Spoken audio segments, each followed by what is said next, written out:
Hello friends, mutual ഫണ്ടിനെ പറ്റിയുള്ള മറ്റൊരു informative വീഡിയോയിലേക്ക് എല്ലാവർക്കും സ്വാഗതം. ഡിസംബർ 2021 വരെയുള്ള കണക്കെടുക്കുമ്പോൾ ഇന്ത്യൻ മ്യൂച്വൽ ഫണ്ട് ഇൻഡസ്ട്രിയിൽ ഏകദേശം 44 മ്യൂച്വൽ ഫണ്ട് കമ്പനീസും 2500 കൂടുതൽ സ്കീംസും ഉണ്ട്. നമ്മുടെ റിസ്ക് പ്രൊഫൈലും ലക്ഷ്യങ്ങളൊക്കെ വെച്ച് നമ്മളൊരു പോർട്ട്ഫോളിയോ ഉണ്ടാക്കാൻ ശ്രമിക്കുമ്പോൾ ഡെഫിനറ്റ്ലി ഈ ഫണ്ട്സിന്റെ ഒക്കെ ഒരു ബ്രോഡ് കാറ്റഗറീസ് നമ്മൾ മനസ്സിലാക്കേണ്ടതുണ്ട്. അത് മനസ്സിലാക്കാൻ വേണ്ടിയിട്ട് നമുക്ക് ഇന്ത്യയിലെ ഇക്വിറ്റി മ്യൂച്വൽ ഫണ്ട്സിന്റെ ജേർണി ആദ്യം മനസ്സിലാക്കാം. അപ്പോൾ വീഡിയോയിലേക്ക് കടക്കുന്നതിന് മുന്നേ നിങ്ങൾ എന്ത് ചെയ്യണം? ചാനൽ സബ്സ്ക്രൈബ് ചെയ്യണം, അതുപോലെ തന്നെ വീഡിയോ ലൈക്ക് ചെയ്യണം. പ്രത്യേകം പറയണ്ടല്ലോ, ഈ ചാനലിൽ ഒരുപാട് നല്ല വീഡിയോസ് വരാൻ നിങ്ങൾ ആഗ്രഹിക്കുന്നുണ്ടെങ്കിൽ തീർച്ചയായും ചാനൽ സബ്സ്ക്രൈബ് ചെയ്യുക. അതുപോലെ തന്നെ നിങ്ങളുടെ സുഹൃത്തുക്കൾക്കൊക്കെ ഈ വീഡിയോസ് ഒക്കെ ഷെയർ ചെയ്ത് കൊടുക്കുക. ഓക്കെ, ഇനി നമുക്ക് വിഷയത്തിലേക്ക് കടക്കാം.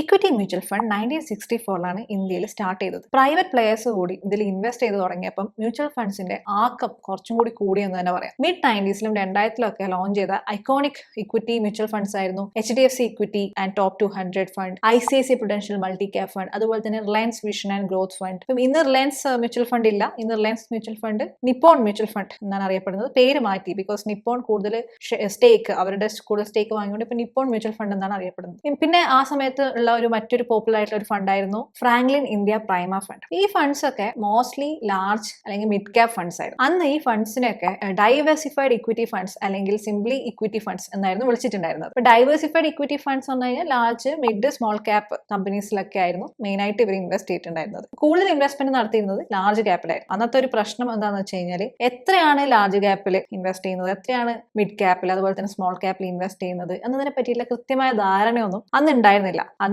ഫണ്ട് മാനേജർക്ക് തോന്നിയ പോലെ, ഒരു മ്യൂച്വൽ ഫണ്ട് കമ്പനിക്ക് തോന്നിയ പോലെ ഒരു ഇൻവെസ്റ്റ്മെന്റ് ആയിരുന്നു നടത്തിയിരുന്നത്. പിന്നെ ഒരു ഫണ്ട് ഹൗസിൽ തന്നെ ഓരോ കാറ്റഗറിയിലും എത്ര സ്കീംസ് ഉണ്ട് എന്നതിന് ഒരു ലിമിറ്റ് ഇല്ല. അപ്പൊ ഇങ്ങനെ ആയിക്കഴിഞ്ഞാൽ എന്താ സംഭവിക്കുക?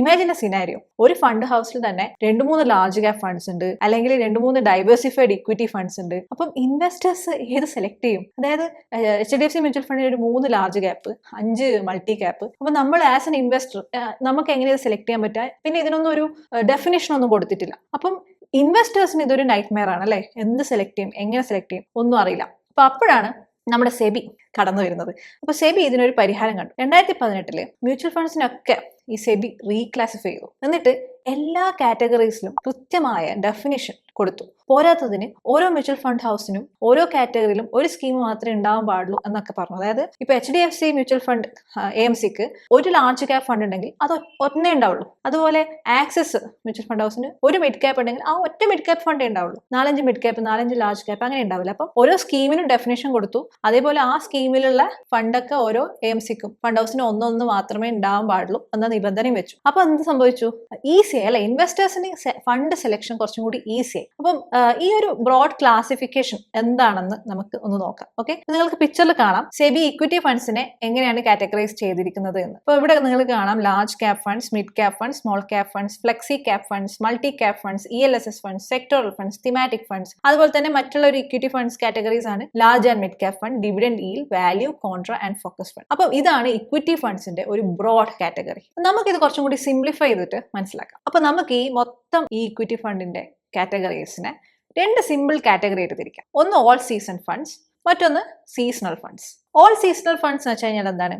ഓൾ സീസണൽ ഫ്രൂട്ട്സ് എന്നൊക്കെ കേട്ടിട്ടില്ലേ? എന്താണ്? എല്ലാ സമയത്തും ഉണ്ടാവുന്ന ഫ്രൂട്ട്സ് അല്ലെ. അതുപോലെ ഓൾ സീസണൽ ഫണ്ട്സ് എന്ന് പറയുന്നത് ഇൻവെസ്റ്റേഴ്സിന് ഏത് സമയത്തും ഇൻവെസ്റ്റ് ചെയ്യാൻ പറ്റുന്ന ഫണ്ട്സ് ആണ് ഓൾ സീസണൽ ഫണ്ട്സ്. അതായത് ഇത്തരം ഫണ്ട്സിനൊക്കെ വോളറ്റിലിറ്റി കുറച്ചും കൂടി കുറവായിരിക്കും. വോളറ്റിലിറ്റി എന്ന് പറഞ്ഞു കഴിഞ്ഞാൽ ഹൈ പ്രൈസ് മൂവ്മെന്റ്സ്, ഇങ്ങനെ ഭയങ്കരമായിട്ട് വേരി ചെയ്യുന്ന പ്രൈസ് മൂവ്മെന്റ്സ് ഒന്നും ഈ ഫണ്ട്സ് ഇൻവെസ്റ്റ് ചെയ്യുന്ന സ്റ്റോക്സിൽ ഉണ്ടാവില്ല. അപ്പം ഇതിന് ഏതൊക്കെയാണ് എക്സാമ്പിൾ ആയിട്ട് വരുന്നത് നോക്കാം. ഒന്ന് ലാർജ് ക്യാപ്, രണ്ടാമത്തത് മിഡ് ക്യാപ്, പിന്നെ ലാർജ് ആൻഡ് മിഡ് ക്യാപ്, പിന്നെ index and ETFs, flexi caps, multi caps, ELSS mutual funds അല്ലെങ്കിൽ ടാക്സ് സേവർ ഫണ്ട്സ്. ഇനി ഇത് ഓരോന്നും നമുക്ക് മനസ്സിലാക്കാം. സെബി നമ്മുടെ NSEയിലും BSEയിലും ലിസ്റ്റ് ചെയ്ത എല്ലാ കമ്പനീസിനെയും അതിന്റെ മാർക്കറ്റ് ക്യാപിറ്റലൈസേഷൻ വെച്ച് കാറ്റഗറൈസ് ചെയ്തിട്ടുണ്ട്. അതായത് മാർക്കറ്റ് ക്യാപ്പ് എന്ന് വെച്ച് കഴിഞ്ഞാൽ total value of all the shares of the company. അതായത് കമ്പനിക്ക് എത്രമാത്രം ഷെയർസ് ഉണ്ട് ഇൻടു ആ കമ്പനീന്റെ ഒരു ഷെയറിന്റെ വില. അപ്പോൾ നമുക്ക് ടോട്ടൽ ആ കമ്പനീന്റെ ടോട്ടൽ ഷെയർ വാല്യൂ കിട്ടും. അതാണ് മാർക്കറ്റ് ക്യാപിറ്റലൈസേഷൻ. അപ്പോൾ സെബി എന്ത് ചെയ്തു വെച്ച് കഴിഞ്ഞാൽ എല്ലാ ലിസ്റ്റഡ് കമ്പനീസിനെയും റാങ്ക് ചെയ്തു. അതായത് ഏറ്റവും കൂടുതൽ മാർക്കറ്റ് ക്യാപ്പ് തൊട്ട് ഏറ്റവും കുറവ് മാർക്കറ്റ് ക്യാപ്പ് ഉള്ള കമ്പനീസിനെ ഒരു ലിസ്റ്റ് ആക്കി വെച്ചു. അപ്പൊ ആ റാങ്ക് 1 to 100 ആ കമ്പനീസിനെയാണ് ലാർജ് ക്യാപ് കമ്പനീസ് പറയുന്നത്. 101 to 250 മിഡ് ക്യാപ്, പിന്നെ 251 തൊട്ട് അങ്ങോട്ടുള്ളതെല്ലാം സ്മോൾ ക്യാപ്പ്. ഇതിൽ നിന്ന് തന്നെ നമുക്ക് ഡിഫൈൻ ചെയ്യാൻ പറ്റും എന്താണ് ലാർജ് ക്യാപ് ഫണ്ട്സ്, എന്താണ് മിഡ് ക്യാപ് ഫണ്ട്സ് എന്നൊക്കെ. അപ്പോൾ നമുക്ക് നമ്മൾ നേരത്തെ ഡിസ്കസ് ചെയ്ത ഓൾ സീസണൽ ഫണ്ട്സിലെ കാറ്റഗറീസ് നമ്മൾ ഓരോ ഫണ്ട് പറഞ്ഞിട്ടുണ്ടായിരുന്നല്ലോ, അത് ഓരോന്ന് മനസ്സിലാക്കാം. നമ്മൾ ആദ്യം പറഞ്ഞത് ലാർജ് ക്യാപ് ഫണ്ട്സ് ആയിരുന്നു. ലാർജ് ക്യാപ് ഫണ്ട്സ് എന്താണ്? കൂടുതൽ ഇൻവെസ്റ്റ്മെന്റും, അതായത് ആ മ്യൂച്വൽ ഫണ്ടിൽ ഇൻവെസ്റ്റേഴ്സ് ഇൻവെസ്റ്റ് ചെയ്യുന്ന പണം കൂടുതൽ ഇൻവെസ്റ്റ് ചെയ്യൽ എത്തരം സ്റ്റോക്സിലായിരിക്കും? ലാർജ് ക്യാപ് സ്റ്റോക്സിലായിരിക്കും. 80% ലാർജ് ക്യാപ് സ്റ്റോക്സിൽ ഫണ്ട് മാനേജർ നിർബന്ധമായും ഇൻവെസ്റ്റ് ചെയ്തിരിക്കണം എന്നാണ് സെബി ഡിഫൈൻ ചെയ്ത് വെച്ചിട്ടുള്ളത് ലാർജ് ക്യാപ് ഫണ്ട്സിന്. മിഡ് ക്യാപ് ഫണ്ട്സ് എന്ന് വെച്ച് കഴിഞ്ഞാൽ 65% മിഡ് ക്യാപ് സ്റ്റോക്സിൽ ഇൻവെസ്റ്റ് ചെയ്തിരിക്കണം. പിന്നെ നമ്മൾ ഡിസ്കസ് ചെയ്തത് large and mid cap funds ആയിരുന്നു. അത് ലാർജ് ക്യാപ്പിലും മിഡ് ക്യാപ്പിലും കൂടുതൽ ഇൻവെസ്റ്റ്മെന്റ് നടത്തും, രണ്ടിലും ഇൻവെസ്റ്റ്മെന്റ് ഉണ്ടാവും. അപ്പോൾ ജനറലി ഒരു അണ്ടർസ്റ്റാൻഡിംഗ് ഉണ്ട് large and mid cap funds small cap ഫണ്ട്സിനെക്കാളും കുറച്ചും കൂടി സേഫർ ആണ് എന്നുള്ളത്. അതായത് സ്മോൾ ക്യാപ് ഫണ്ട്സ് നിങ്ങൾ ശ്രദ്ധിച്ചിട്ടുണ്ടാവും, സ്മോൾ ക്യാപ് ഫണ്ട്സ് എന്ന് വെച്ച് കഴിഞ്ഞാൽ കുറച്ചും കൂടി വോളറ്റിലിറ്റി കൂടുതലായിരിക്കും അത്തരം ഫണ്ട്സിന്. അതുകൊണ്ട് ആ ഫണ്ട്സ് ഓൾ സീസണൽ ഫണ്ടിന്റെ അണ്ടറിൽ വരുന്ന ഒരു ഫണ്ടല്ല. ഓൾ സീസണൽ ഫണ്ടിൽ അണ്ടറിൽ ഈ ലാർജ് ആൻഡ് മിഡ് ക്യാപ് വരാൻ കാരണം സ്മോൾ ക്യാപ്പിനെക്കാളും കുറച്ചും കൂടി സേഫ് ആണ് large and mid cap funds. അതുപോലെ തന്നെ ഈ സ്മോൾ ക്യാപ് ഫണ്ട്സിന്റെ അല്ലെങ്കിൽ സ്മോൾ ക്യാപ് സ്റ്റോക്സിന്റെ പ്രശ്നം എന്ന് വെച്ച് കഴിഞ്ഞാൽ മാർക്കറ്റ് കറക്റ്റ് ചെയ്യുന്ന സമയത്ത് ഇത് പെട്ടെന്ന് താഴോട്ടേക്ക് പോകും. അതേപോലെ മാർക്കറ്റ് റിക്കവർ ചെയ്യുന്ന സമയത്ത് പെട്ടെന്ന് റിക്കവർ ചെയ്ത് വരല് ലാർജ് ക്യാപ് ഫണ്ട്സ് ആണ്, പിന്നെ മിഡ് ക്യാപ്, പിന്നെ സ്മോൾ ക്യാപ്. അപ്പം ഇതിന്റെ റിസ്ക് മീറ്റർ നോക്കുന്ന സമയത്ത് ലാർജ് ക്യാപ്പിനാണ് കുറച്ചും കൂടി കമ്പാരിറ്റീവ്ലി റിസ്ക് കുറവ്, പിന്നെ മിഡ് ക്യാപ്, പിന്നെ സ്മോൾ ക്യാപ്. ഏറ്റവും റിസ്ക് കൂടുതൽ സ്മോൾ ക്യാപ്. ഇനി നമ്മൾ നേരത്തെ പറഞ്ഞ ഓൾ സീസൺ ഫണ്ട് ലിസ്റ്റിലെ നെക്സ്റ്റ് ഫണ്ടായ ഫ്ലെക്സി ക്യാപ്പിനെ പറ്റി ഡിസ്കസ് ചെയ്യാം. അതിലുണ്ടായ മറ്റൊരു ഫണ്ട്സ് ആയിരുന്നു ഇൻഡെക്സ് ആൻഡ് ETF. ഇൻഡെക്സ് ഫണ്ടിനെയും ETF-നെ പറ്റിയൊക്കെ നമ്മൾ കഴിഞ്ഞ വീഡിയോയിൽ ഡിസ്കസ് ചെയ്തതാണ്. അപ്പം ആ വീഡിയോ നിങ്ങൾക്ക് കാണാം. അപ്പോൾ ഫ്ലെക്സി ക്യാപ് ഫണ്ട് എന്താണെന്ന് മനസ്സിലാക്കാം. ഇപ്പം ഒരു ഇൻവെസ്റ്റർ ചിന്തിക്കുകയാണ് എനിക്ക് എല്ലാം വേണം, എനിക്ക് ലാർജ് ക്യാപ്പും വേണം, മിഡ് ക്യാപ്പും വേണം, സ്മോൾ ക്യാപ്പും വേണം. അപ്പം അങ്ങനെ ചിന്തിക്കുമ്പോൾ അതിനൊരു ഓപ്ഷൻ ഉണ്ടോ? ഓപ്ഷൻ ഉണ്ട്. അതാണ് ഈ flexi cap fund. Flexi cap funds പണ്ട് ഡൈവേഴ്സിഫൈഡ് ഇക്വിറ്റി ഫണ്ട്സ് എന്നറിയപ്പെട്ടിരുന്നു, മൾട്ടി ക്യാപ് ഫണ്ട്സ് എന്നും മുന്നേ ഇതിനെ വിളിച്ചിരുന്നു. പക്ഷേ ഇന്ന് സെബി ഇതിനൊക്കെ റീനെയിം ചെയ്തിട്ട് ഇപ്പം ഫ്ലെക്സി ക്യാപ് ഫണ്ട്സ് എന്നാണ് ഇത്തരം ഫണ്ട്സിനോട് പറയുന്നത്. ഈ ഫണ്ട് എന്ന് പറയുന്നത് ഡോളോ 650 പോലെയാണ്. ഇപ്പൊ ഏത് തരം പനി വന്നാലും നമുക്കൊരു ജനറിക് സൊല്യൂഷൻ ആണല്ലോ ഡോളോ 50. അപ്പോൾ ശരിക്കും പറഞ്ഞു കഴിഞ്ഞാൽ ഒരു ന്യൂ ഇൻവെസ്റ്ററിന് മ്യൂച്വൽ ഫണ്ട് ജേർണി സ്റ്റാർട്ട് ചെയ്യാൻ ഫ്ലെക്സി ക്യാപ് ഫണ്ട് വളരെ അനുയോജ്യമാണ്. ഇതൊരു ബുഫേ മീൽ ഓപ്ഷൻ ആണ്. അതായത് നിങ്ങൾക്ക് എല്ലാം കിട്ടും. മൾട്ടിപ്പിൾ സ്റ്റോക്സിൽ, അതായത് മാർക്കറ്റ് ക്യാപ്പ് വെച്ച് ലാർജിലും മിഡിലും സ്മോളിലും ഒക്കെ ഇൻവെസ്റ്റ് ചെയ്യുന്ന, അതുപോലെ തന്നെ പല സെക്ടേഴ്സിൽ ഇൻവെസ്റ്റ് ചെയ്യുന്ന, അക്രോസ് ക്യാപിറ്റൽ സൈസിൽ ഇൻവെസ്റ്റ് ചെയ്യുന്ന ഒരു ഫണ്ടാണിത്. അപ്പം ഒരു ബിഗിനർക്ക് തുടങ്ങാൻ പറ്റിയൊരു സ്റ്റാർട്ട് ചെയ്യാൻ പറ്റിയ മ്യൂച്വൽ ഫണ്ട് ജേർണി സ്റ്റാർട്ട് ചെയ്യാൻ പറ്റിയ ഒരു ഫണ്ടാണിത്. ഇതിന്റെ പേര് സൂചിപ്പിക്കുന്ന പോലെ തന്നെ ഫ്ലെക്സി ക്യാപ്പ് എന്നാണല്ലോ പേര് സൂചിപ്പിക്കുന്ന പോലെ ഫ്ലെക്സിബിൾ ആയിട്ട് ഫണ്ട് മാനേജർക്ക് സ്മോൾ ക്യാപ്പിലും ലാർജ് ക്യാപ്പിലും മിഡ് ക്യാപ്പിലും ഇൻവെസ്റ്റ് ചെയ്യാം. അതിനൊരു ഡെഫിനേഷൻ ഇല്ല. അത് ഫണ്ട് മാനേജറിന്റെ കയ്യിലാണുള്ളത്, അല്ലെങ്കിൽ ഫണ്ട് മാനേജ്മെന്റ് ടീമിന്റെ കയ്യിലാണ്. അവർ അന്നത്തെ ആ സമയത്തെ മാർക്കറ്റ് കണ്ടീഷൻ വെച്ചിട്ട് അവരുടെ അനാലിസിസ് പ്രകാരം അവർ ഇൻവെസ്റ്റ്മെന്റ് നടത്തുന്നു. ചിലപ്പോൾ അത് മിഡ് ക്യാപ്പിൽ കൂടുതൽ ഇൻവെസ്റ്റ് ചെയ്യാം, അല്ലെങ്കിൽ ലാർജ് ക്യാപ്പിൽ ഇൻവെസ്റ്റ് ചെയ്യാം. It depends on each scheme and each fund manager.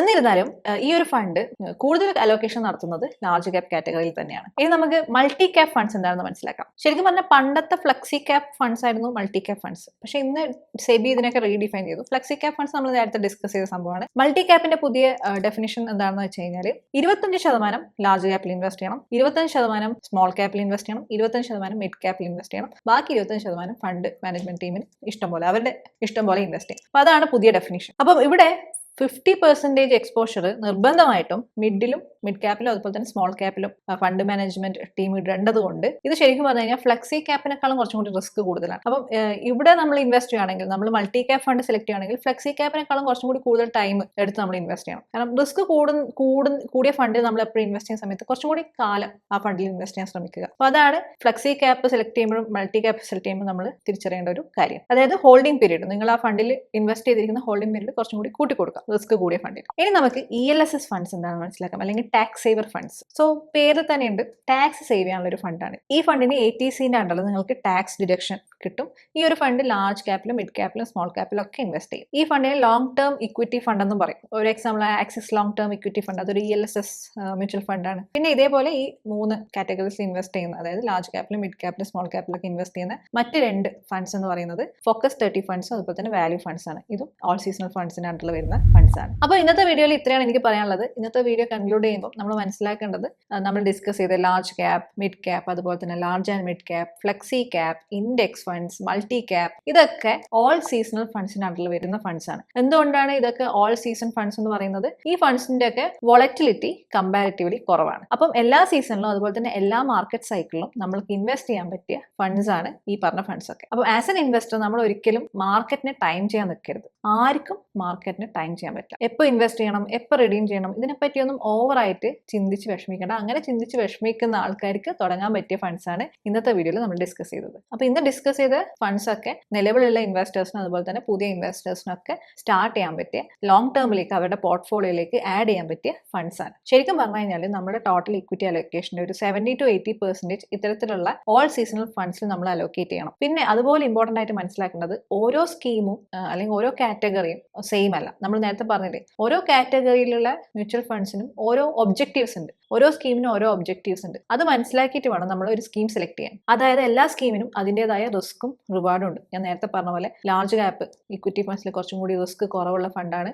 Small cap കുറച്ചും കൂടി റിസ്ക് കൂടുതലാണ്. റിസ്ക് കൂടുമ്പോൾ നമുക്കറിയാം റിവാർഡ്സും കൂടും. നമ്മുടെ പോർട്ട്ഫോളിയോ നമ്മൾ കൺസ്ട്രക്ട് ചെയ്യുന്ന സമയത്ത് ഈ റിസ്ക്കും റിവാർഡും എപ്പോഴും ബാലൻസ് ചെയ്യാൻ ശ്രമിക്കണം. അപ്പോൾ നിങ്ങൾ മ്യൂച്വൽ ഫണ്ട്സിലൊന്നും ഇൻവെസ്റ്റ് ചെയ്യാത്ത ആൾക്കാരാണെങ്കിൽ ഡെഫിനറ്റ്ലി ഓൾ സീസണൽ ഫണ്ട്സ് വെച്ച് ഇൻവെസ്റ്റ് ചെയ്ത് നിങ്ങളുടെ mutual fund investment journey start ചെയ്യുക. നല്ല പെർഫോമിംഗ് ആയിട്ടുള്ള മ്യൂച്വൽ ഫണ്ട്സ് തന്നെ തിരഞ്ഞെടുക്കാൻ ശ്രമിക്കുക. മ്യൂച്വൽ ഫണ്ട്സിന്റെ റേറ്റിംഗ്സും അതുപോലെ തന്നെ അതിന്റെ റിട്ടേൺസ് ഒക്കെ പല വെബ്സൈറ്റ്സിലും നമുക്ക് അവൈലബിൾ ആണ്. അപ്പം അതൊക്കെ നോക്കി മനസ്സിലാക്കി നല്ലൊരു ഫണ്ട് സെലക്ട് ചെയ്യുക. അടുത്ത വീഡിയോയിൽ നമുക്ക് സീസണൽ ഫണ്ട്സിനെ പറ്റി ഡിസ്കസ് ചെയ്യാം. അപ്പോൾ അതിന്റെ ബെനിഫിറ്റ്സ്, അതിന്റെ റിസ്ക് ഒക്കെ നമുക്ക് മനസ്സിലാക്കാം. ഡെഫിനറ്റ്ലി നിങ്ങൾ എന്ത് ചെയ്യണം, ആ നോട്ടിഫിക്കേഷൻ ബെല്ലൈക്കൺ ഒന്ന് ക്ലിക്ക് ചെയ്ത് വെക്കണം. കൂടാതെ ചാനൽ സബ്സ്ക്രൈബ് ചെയ്യണം. നമ്മൾ അടുത്ത് തന്നെ ആ വീഡിയോ റിലീസ് ചെയ്യുന്നതായിരിക്കും. നിങ്ങൾക്ക് വീഡിയോ വന്ന നോട്ടിഫിക്കേഷൻ ലഭിക്കും. ഓക്കെ, അപ്പോൾ നമുക്ക് അടുത്ത വീഡിയോയിൽ കണ്ടൂടെ. Stay tuned, take care, by.